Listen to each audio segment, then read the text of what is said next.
Hello and welcome back to another one of us, but Yojo Mafia's replay analysis. So in this game, we're using the Jadgtiger 8-8 again, and they got two ace tankers to stay while I was two marking this tank. So in this game, I'm going to show you some pretty unconventional gameplay for it. I really like this game. It was really interesting. The first thing we're going to notice about the team composition is that there's only one arty per side. Because there's only one arty per side, I'm actually willing to use this position. I guarantee you if there were 2 or 3 arty per side, I would never use the position. This is why a lot of good players do not like having artillery in their battles, because most of the map becomes effectively useless. But if there's like one or no arty in the battle, like most of the battlefield is actually useful at that point. Then when the battlefield becomes useful, like there's so much more dynamic gameplay that happens, like what I'm about to show you now. First thing we're gonna notice is that let's count the heavy tanks first. I consider these two heavy tanks. So it's 1, 2, 3, 4, 5.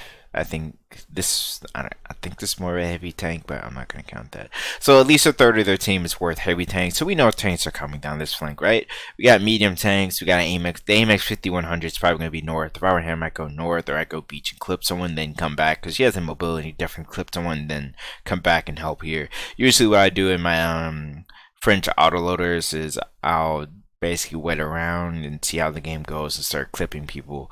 But if I don't do that, then going here, clipping someone, then coming back is basically the same thing, and you did something early game, so you never know what you can do, right? But yeah, that's what we're expecting. So we're expecting quite a few tanks on this flank. So um yeah, pretty much. So continuing on to this game, we can see our team comp is pretty much, they're generally aligned. So usually I don't go over like both. Usually I just go over the enemies, because the enemies will tell you exactly where they're gonna be, and you need to start countering their position. That's why I generally only talk about the enemies, because it's not much to talk about here, because they're generally aligned on both sides. So if they're not aligned, then you do need to pay attention to that. So for example, you can see we have like less top tier heavy tanks realistically, because they do have a 263 and a 95. So these two tanks are not gonna, they don't have as much armor as these two, right? So you do need to keep that in mind as well. So you could figure not too many people on our team are gonna push 3 and 4 line, but that doesn't really matter to us because we are taking with the position we're going to use for basically like a super heavy tank. So you have to keep in mind we do have 250 millimeters of armor, and if I angle it just a little bit, it'd be 260, 270. So that's pretty good, right? And also if I choose to really over angle it, then it goes up to like 290, 300. So I'm pretty safe in my opinion. Move out.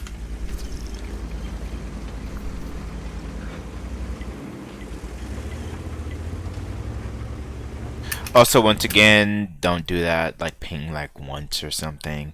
I don't even know what this Lorraine is pinging for. Like, are you telling people you're gonna shoot there? If you're telling people you're gonna shoot there, just press the T key and just tell people with that. Like, you have a different mechanic for that, right?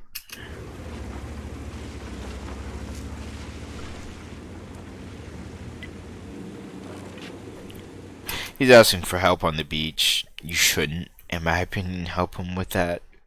The beach is not very good, like ever. So just don't.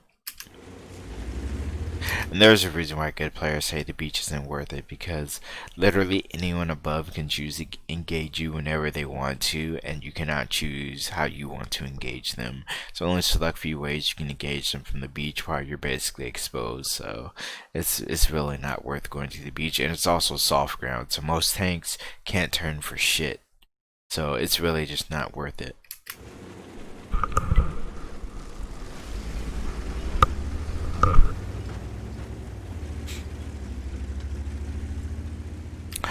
I really do hate that our T-30 is going beach right now, because he's a slow tank. There's no way he's going to get back up, and we really do need him because look at all the heavy armor that they have. You have a gun that will go straight through it.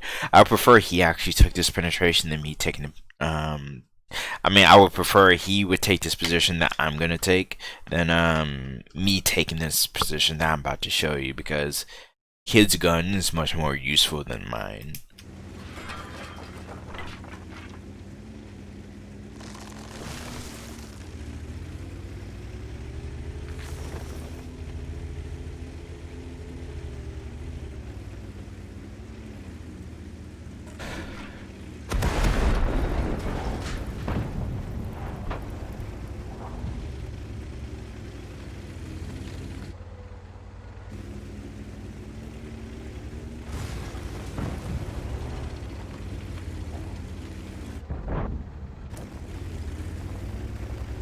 Alright, so if you didn't know about this position, well, now you know. Look at how hold down I am in this position. It's actually pretty good.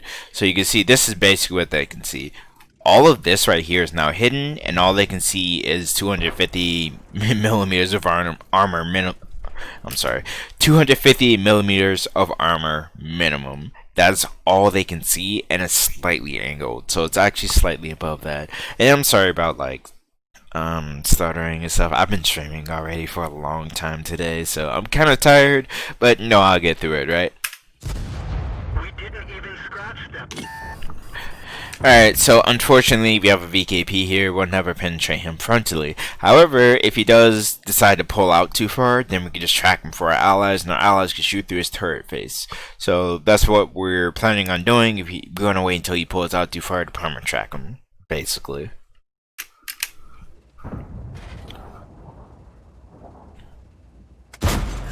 Critical hit. Now we're putting damage to his tracks. Now if you have a penetrating shot, we're going to penetrate another tank, right? Penetration. Unfortunately, this guy is getting torn apart pretty easily.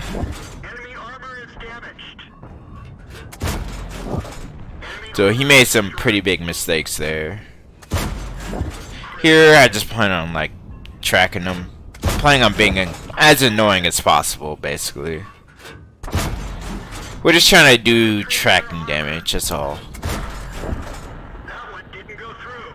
Basically just hold him in place. We didn't penetrate their armor.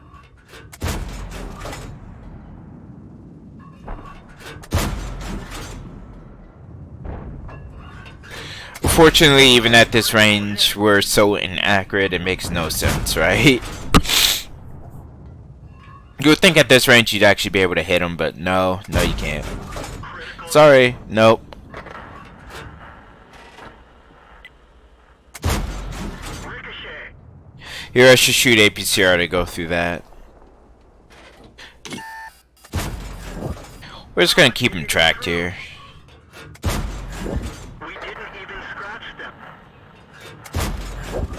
That one didn't go through. Once I run out of AP, I'm gonna stop tracking them, right? Critical hit.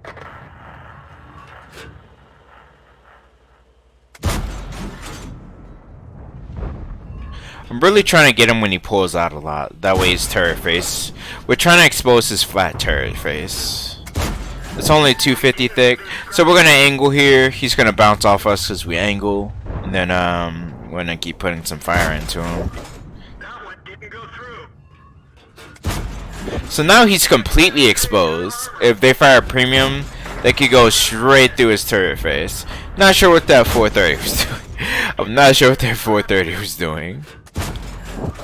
That one didn't go through. He was kind of staring at me, and he's like, "Bro, come on, man, really?" He's like, "Really, bro?" Well, I'm out of AP, so you're good now. He is murdering my Tiger too, right? So the 263 does have enough penetration to go through us, so we're kind of worried about that.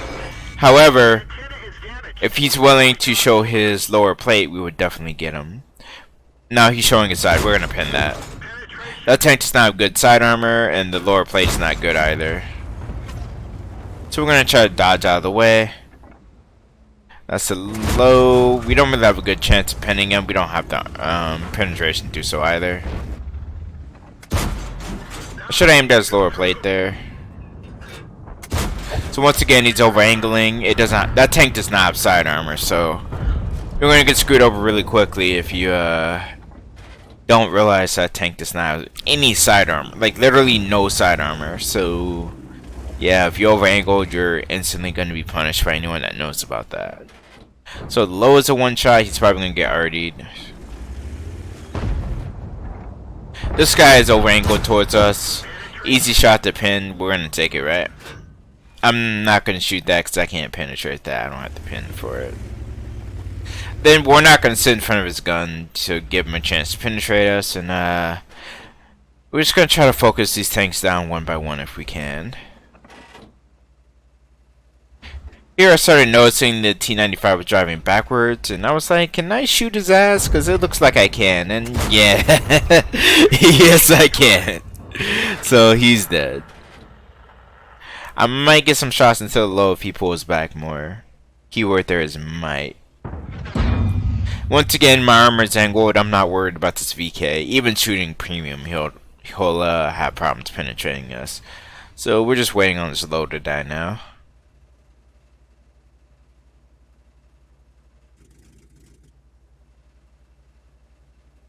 Our E75 is being pretty aggressive. So we see our E75 is being aggressive, so we need to go help him, right? So it's time to leave this position and move up. You can see we already blocked like 2.2k damage. We've also done 2.1k and we got 2 kills as well. So this is already a pretty good game in the Jadgtiger 8.8. So that's a really good position you can use in any of the German tank destroyers. It's pretty useful in my opinion. It hides your lower plate and it hides your upper frontal plate as well, so they can only see the actual chassis of the tank, which is the most armored. So now I'm not planning on driving, directly into a VKB, right? So instead of driving directly into him, we're going to go up above and flank, which is the best option. And the VKB decides to be extremely aggressive. I don't know why he's being extremely aggressive, but that's his decision, it's his prerogative. So we know the VKB and the low are probably about dead now, so we want to focus on the SU-152 and the light tank. So those are the two we want to focus on for now.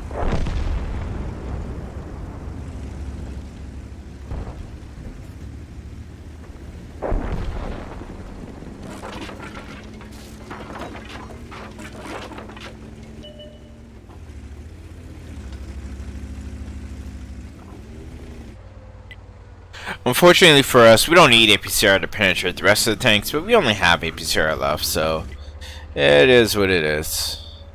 I packed a lot of APCR for a reason.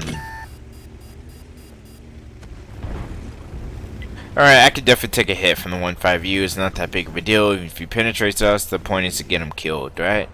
So he's not even looking that direction. I think he's AFK. So this is kind of a waste of credits, unfortunately. He looks AFK.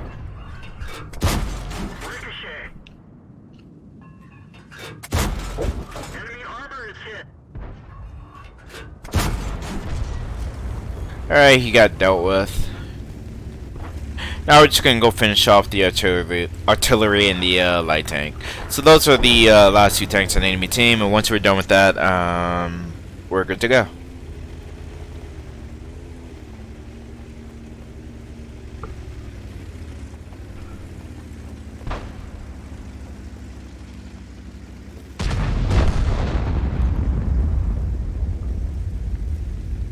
Alright, and that should be GG.